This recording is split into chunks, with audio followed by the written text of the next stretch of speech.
Et bonjour, nous voilà. Alors, ça y est, normalement, la vidéo doit être lancée. Bon, à savoir qu'il y a toujours un petit peu de décalage entre moi, ce que je commence à dire, et vous, ce que vous recevez.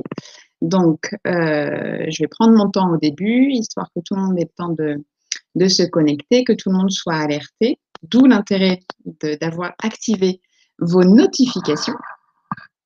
Je vais dans un premier temps faire lancer des petits appels, savoir si au niveau du son, vous m'entendez bien, si la qualité de l'image est bonne aussi. Alors, aujourd'hui, premier jour de ce challenge sur te lancer efficacement et sereinement dans l'écriture de ta cérémonie laïque. Hier, je vous avais vu, hein, je vous ai fait une petite apparition furtive sur le groupe. J'ai trouvé ça sympa de faire un petit live qui n'était pas prévu. Je vous remercie pour les retours, pour les messages. Je vous remercie aussi énormément d'avoir joué le jeu au niveau de vos présentations. C'est super de savoir, pour moi, de savoir à qui je m'adresse et puis de vous connaître un petit peu plus davantage. Et puis entre vous, c'est sympa aussi de vous connaître. Ce live, pardon, il va être disponible en replay. Donc ça, pas d'inquiétude, aussi bien dans le groupe que par un lien que je vais envoyer sur vos adresses mail. Je rappelle que ce groupe est éphémère, ce qui veut dire que lundi 5 octobre, je vais fermer le groupe, je vais archiver le groupe. Donc, si vous avez des questions à poser, si vous voulez revoir les vidéos, surtout faites-le avant le 5 octobre parce que le 5 octobre, j'archive le groupe. D'accord ? Et puis, dernière chose, à la fin du thème du jour, je vais vous demander de faire un petit exercice. Cet exercice, non seulement il est important pour moi pour voir si vous entendez, vous comprenez ce que je dis, et puis surtout, il est important pour vous parce que ça va d'ores et déjà vous mettre dans la dynamique de cette écriture, vous faire passer un cap. Et finalement, c'est quoi le plus dur? C'est ça, c'est de passer le premier cap. Donc, c'est important que vous le fassiez vous aussi. Alors aujourd'hui, on va parler du temps. Alors, pas du temps qu'il fait dehors, bien évidemment, mais du temps que tu n'as ou que tu n'as pas, parce que c'est pas un scoop.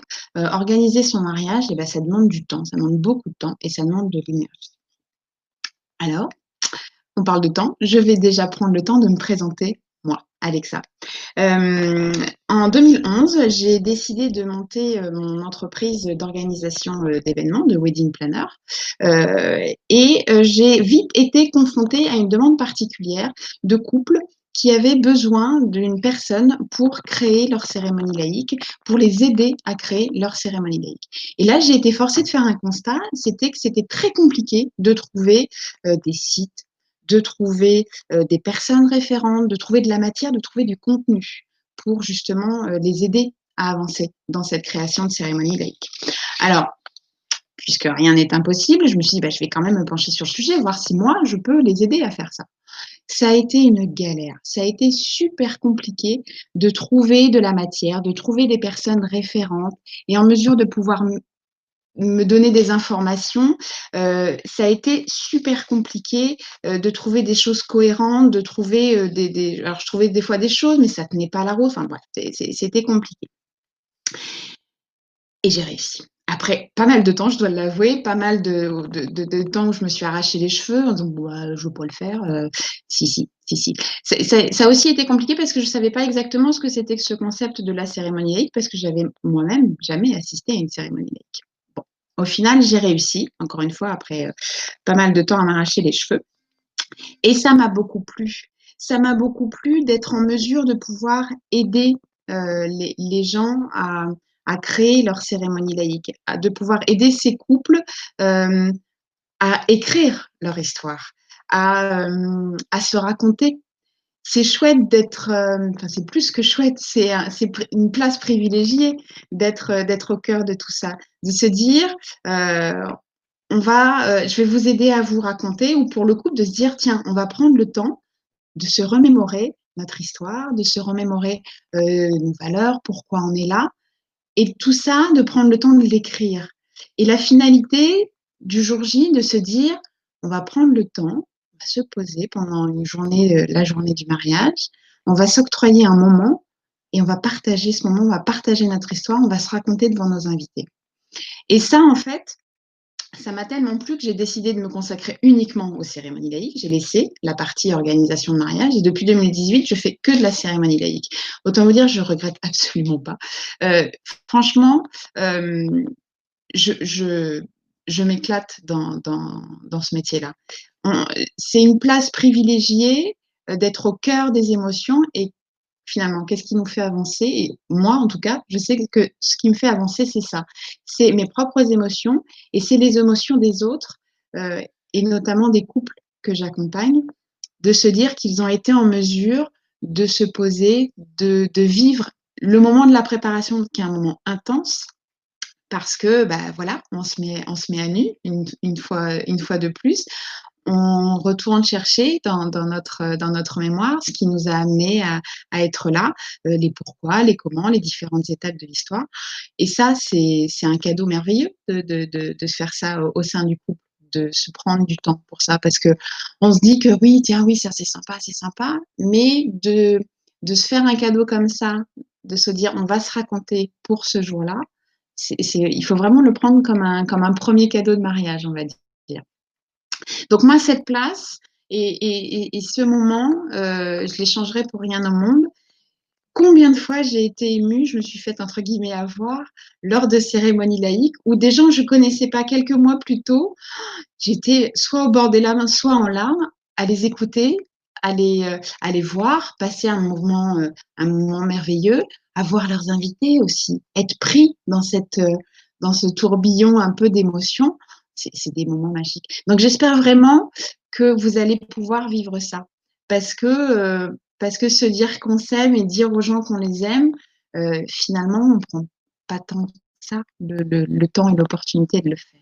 Donc, si je peux être un déclencheur pour vous aider à aller vers ça, si je peux vous permettre de faire ça, ben, moi, ma mission déjà, elle sera fort accomplie. Donc voilà, ça me paraissait important de poser des bases sur qui je suis et vous dire que ben, voilà, les cérémonies laïques, c'est mon dada. Euh, je prends énormément de plaisir à accompagner les couples sur leur cérémonie laïque. J'espère que ça se sent en tout cas. Euh, je, je voulais vous dire aussi que j'ai préparé des petites notes quand même pour pas être complètement perdue. Je voulais aussi vous dire que ce challenge, eh ben, c'est le premier pour moi. Donc autant vous dire que je l'ai préparé avec beaucoup d'attention, avec beaucoup de soin, que vous allez être chouchoutés parce que vous êtes les premières. Vous allez avoir tout mon temps, toute mon attention. Je suis contente que ce groupe, on soit pas beaucoup, 35, je pense que c'est très bien, parce que j'ai fermé consciemment et j'ai limité consciemment un certain nombre de participantes. Parce qu'il faut pouvoir être en mesure bah, de se lire les unes les autres, de se comprendre, évidemment sans jugement. Hein. Et moi, c'était important de pouvoir maîtriser le nombre de participantes, pouvoir être en mesure bah, d'échanger, de répondre à tout le monde et de bien se comprendre et de bien s'entendre. Donc, ce challenge, c'est mon nouveau petit bébé 2020. L'année ayant été un peu compliquée, je trouvais ça sympa de finir sur une note positive. Et puis, pareil, le programme qui en découlera, c'est un programme qui est cousu sur mesure. Donc, voilà, j'ai chouchouté ce challenge.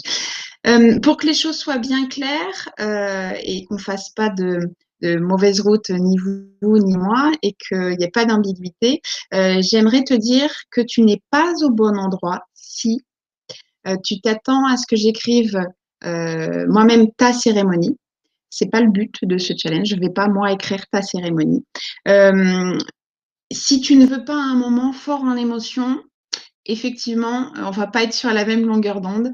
La cérémonie, pour moi, c'est le moment de la journée, de la vie d'un couple où l'émotion, elle est à son paroxysme.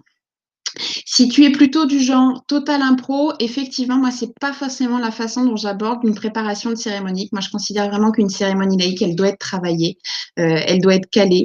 pour vraiment qu'elle soit irréprochable et inoubliable pour les invités.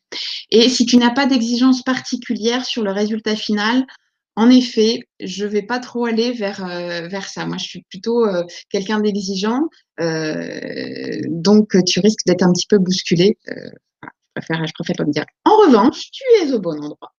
Si, évidemment, tu es une future mariée, si tu as envie de faire une cérémonie laïque, ou tu te poses la question de faire une cérémonie laïque, si tu as envie de t'investir pour créer ta cérémonie laïque et d'en faire un moment inoubliable pour toi, et puis pour tes invités, bien évidemment.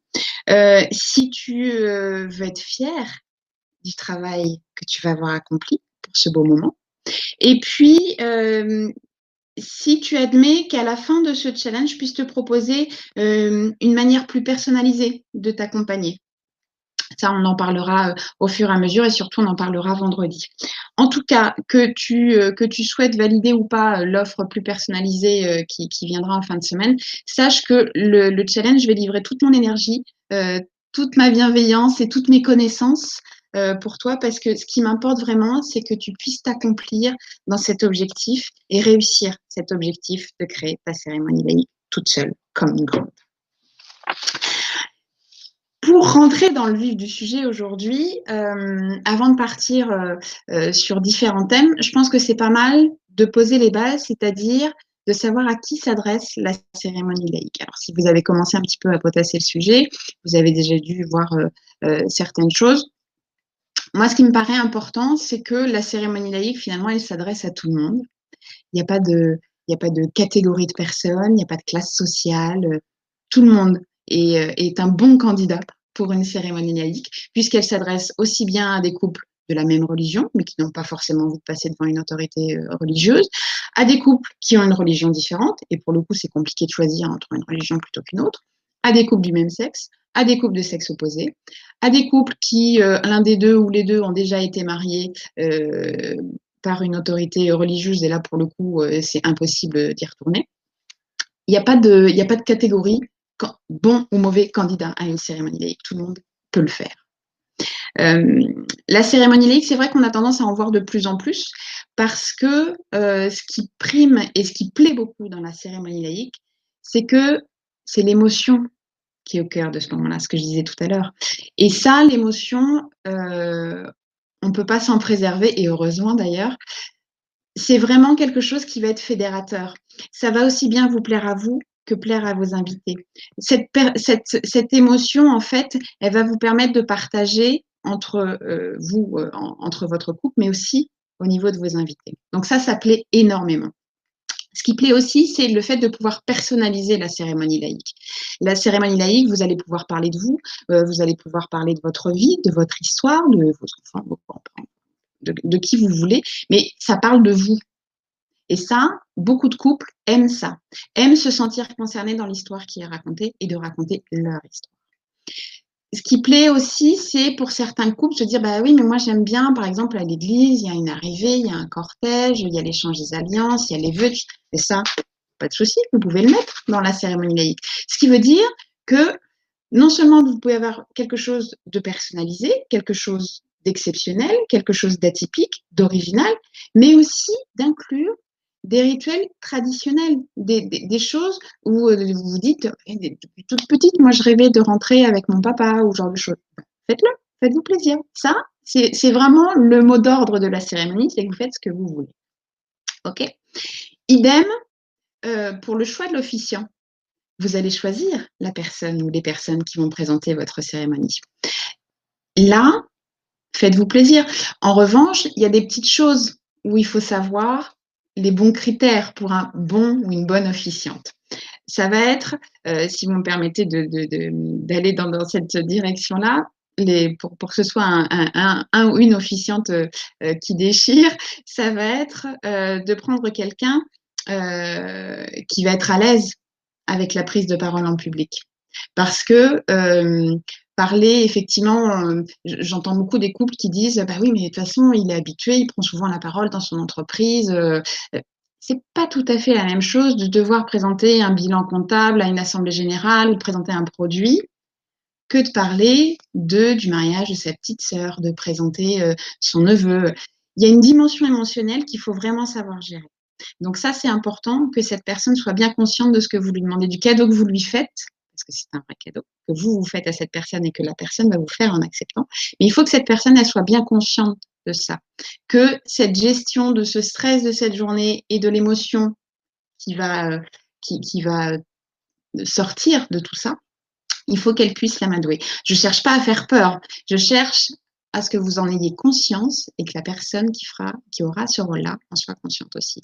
L'officiant, ça peut aussi bien être un neveu, une nièce, un témoin, un frère, une sœur, quelqu'un de votre, moi j'appelle ça de votre garde rapprochée, qui vous connaît bien et avec qui ça va être facile d'échanger, avec qui, s'il y a quelque chose sur la préparation où vous n'êtes pas tout à fait d'accord ou qui ne correspond pas à ce que vous attendiez, vous soyez en mesure de pouvoir dire à cette personne sans qu'elle se fâche. On prend moins souvent un parent comme officiant ou officiante parce que déjà le fait d'être père ou mère du marié ou de la mariée, c'est déjà une sacrée pression. Si en plus il y a le rôle de l'officiant qui vient s'y mettre, parfois ça fait un peu beaucoup. Donc c'est vrai que c'est moins souvent d'avoir un parent père-mère dans ce rôle. Donc voilà,